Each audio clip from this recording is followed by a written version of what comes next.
Adobo is the unofficial national dish of the Philippines. Every family has their own version type of adobo. When you're eating adobo, it reminds me of grandmother cooking. It brings comfort and soul to the table. My name is Anton Dayrit. My family's from Pampanga, Philippines, and this is how we make pork and chicken adobo.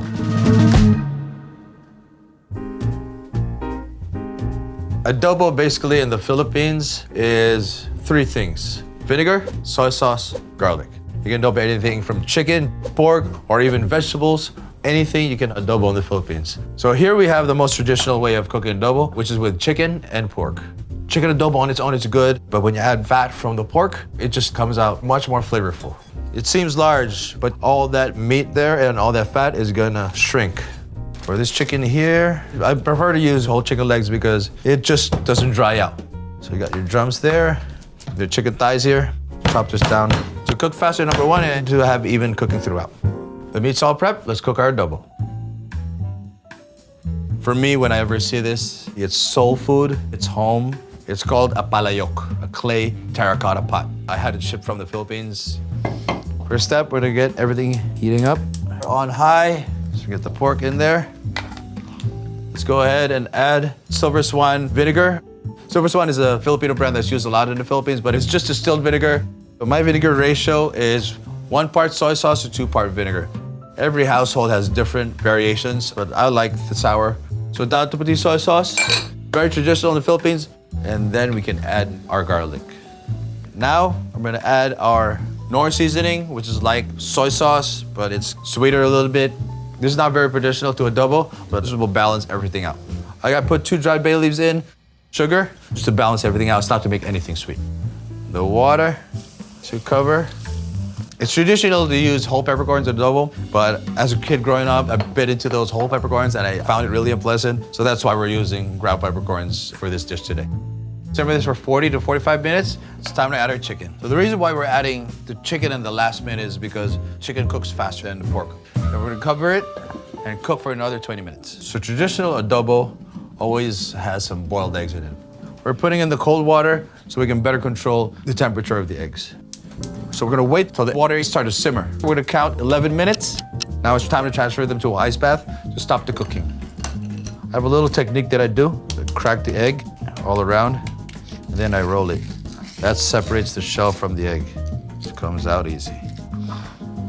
Our boiled eggs are all prepped. Let's go check our chicken and the pork as well. So if the chicken is firm, that means it's done, right?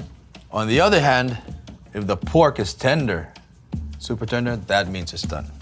We're removing all the pork and the chicken. We don't want to cook the proteins anymore. We're gonna turn the pot back on to high. We're gonna add a little bit of mushroom seasoning to amp up the flavor a little bit more. Mushroom seasoning is not very traditional. Basically, this is organic like MSG.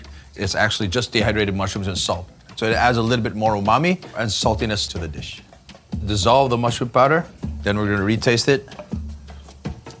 There we go. We're just gonna reduce this for a couple of minutes, and then we're gonna add the slurry. It's just cornstarch and water. All this does is to make the sauce thick. Probably just half of that. It's gonna start to thicken. When it comes up to a boil, that means that all the cornstarch is activated. Then we shut the heat off, add in our protein, back to the pot. Boiled eggs, put the lid back on. We're gonna wait 10 minutes, and then we're gonna plate. Let's take some of the rice here. We're using 3 Elephant Jasmine rice. It is the best brand out there.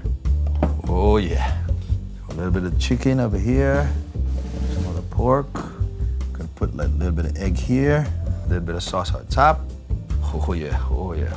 So we have our garnishes. We have our crispy onions here, our crispy garlic, sliced Thai chili, and green and white parts of the scallion.